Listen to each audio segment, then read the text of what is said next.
Question: how can people find their way when they are lost? Answer: nowadays, most people use smartphones and online maps to find their way. If there's no internet, they can look for landmarks like big buildings or main roads. In Vietnam, asking local residents is still one of the most effective methods because many small streets don't appear clearly on digital maps. Question: do you think that children should be taught to read paper maps at school? Answer: I think it's still useful for children to learn basic map reading skills. Even though technology is common, phones can run out of battery or lose signal. Understanding directions, symbols, and scales on a paper map teaches spatial awareness and independence, which are valuable beyond just finding locations. Question: are paper maps still necessary?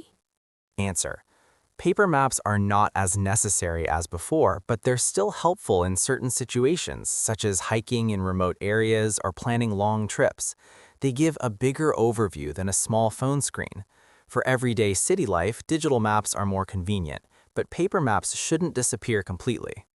Question: how do people react when they get lost?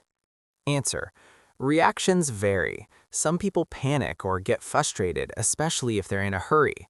Others treat it as an adventure and stay calm. Personally, I feel anxious at first, then try to think logically, check my phone, ask someone nearby, or go back to the last familiar point. Question: do you think it's important to do some preparation before you travel to new places? Answer: yes, preparation is important, especially when visiting a completely new city or country.